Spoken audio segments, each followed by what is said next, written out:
welcome to our Wednesday Wellness Health Chat. It's Kim and Lori again, while Robin is on hiatus. But we're excited to be here and talk about this special topic. We titled it because this is Heart Health Month for Women. Yeah, Heart Health Month for Women. Heart health.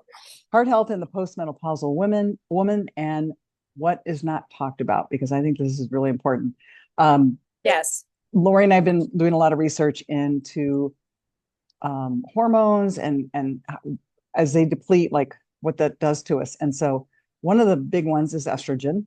And I am reading this book that I love, and I will put this in the comments. I recommend this to every woman. This is Estrogen Matters. It tells you why estrogen matters.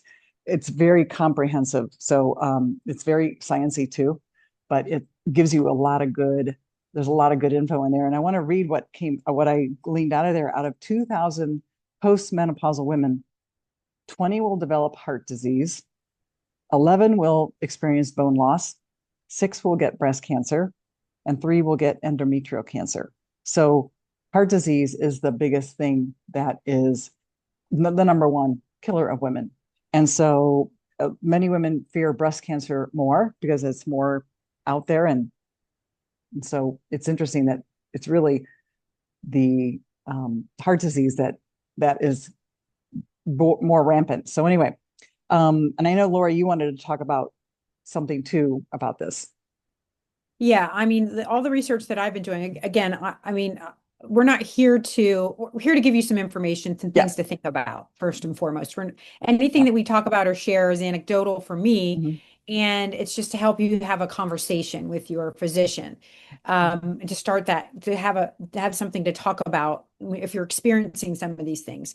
And what I wanted to just share anecdotally with working with women and having women in my life as friends and family Mhm. is I keep seeing and hearing these same symptoms coming through the door.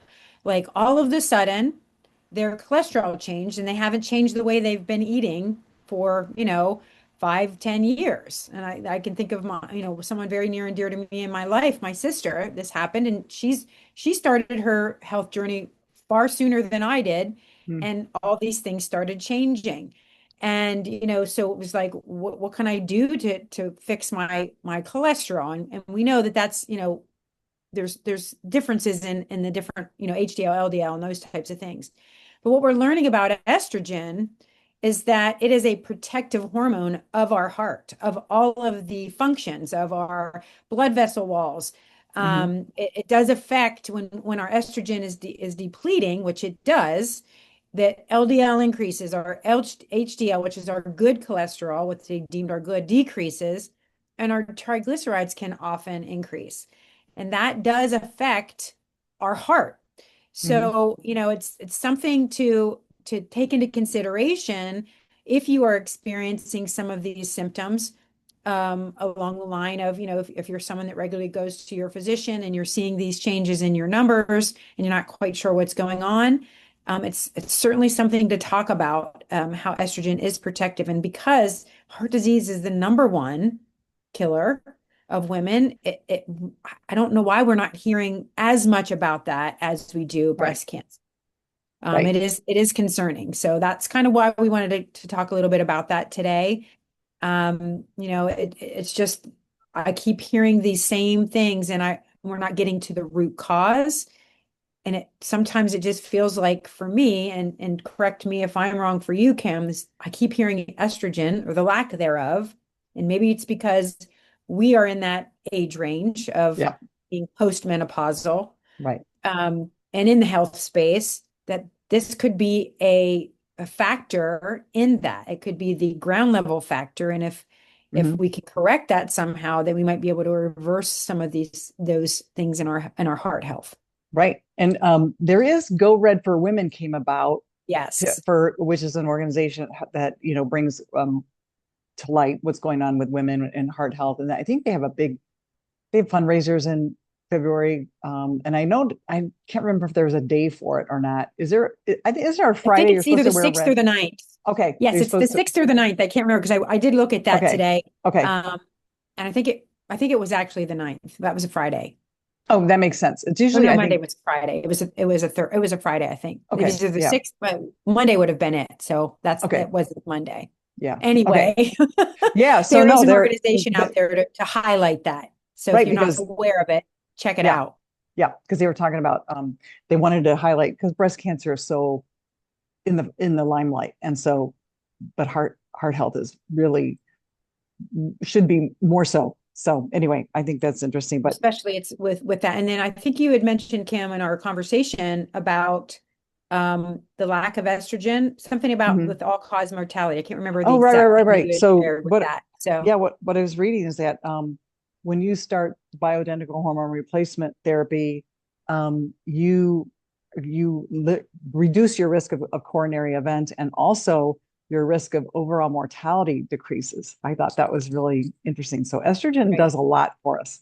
right. And we, because of the Women's Health Initiative that came out, that study that came out in 2001 or two, that said, basically it was based on bad science, but it said that, hormone therapy kills women and causes breast cancer.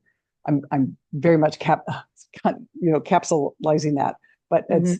it's they, it got a bad rap, and women immediately went off their hormone therapy. And so there was a large group of women in my group, my age group, especially boomers, and that got screwed, really, And part basically. of my generation as well. Yep, So, yep. I think part of our mission as health coaches in this space is to help women in their 20s and 30s that haven't experienced perimenopause yet Hmm. to have some knowledge and some things to be looking at and researching before they get to that point so that they can do things that are going to help them through those stages to prevent some of the heart disease that happens throughout. We Yeah. also know as health coaches, there's other lifestyle things that can contribute to heart disease as well. Mhm. However, our focus we wanted to talk a little bit about today is just how can we, look at all the areas. And estrogen was one of those things that we found that's kind of been, sprinkled in all the literature and all the research right now that is very, they're being very vocal about it. And again, we're not here to tell you must, and it's not Right. for everyone, but you should have, I don't like to should people either, but you should have an open conversation with your physician. And if that physician isn't willing to have the Mhm. conversation, to try and find someone who is. It doesn't mean that it is going to be for you, but it's certainly something that you can do to help mitigate some of Yep. those symptoms of heart disease.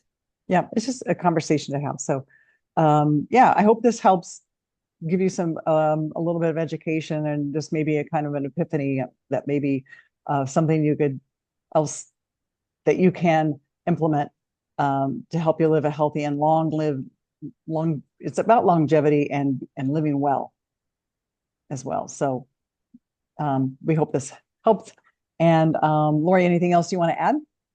The only thing I'd like to add, and it's kind of, we've talked about it probably the last two times that we've been on here, is just Mhm. how can you help yourself? I mean, if estrogen isn't a thing for you or HRT isn't a thing for you, Mm, and you want yep. to make sure you have a good heart, going into that, what are some of the things that you can do in your Mhm. lifestyle to help you mitigate that? And, moving daily, moving more than you're sitting. That's an easy one. Yeah. It doesn't have to look like you're running a marathon daily.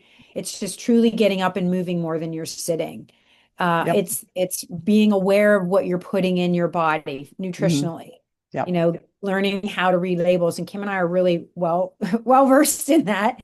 So certainly we're open to help you if you're interested in reaching out and just, I don't know what to look for. I get it. We Hmm. didn't either, and now we do, and we Yeah. avoid those things. And the big one we talked about was sleep. Mm. Yep. Sleep is a huge one. Sleep is like our brain bath at night. It helps not only with our brain, but everything. Your brain still work. I mean, your body's still working, but it goes on to a low level and of repair, basically. So that's when everything gets to repair and relax. And, we need that. Right. Yeah. So anyway, we hope Yeah, just you, small changes that you can make. yeah, yeah, Mhm. little changes lead to big results. Yes. Have a great rest of your day and live young and have fun. And we'll see you next week. Bye bye. Bye. Thanks.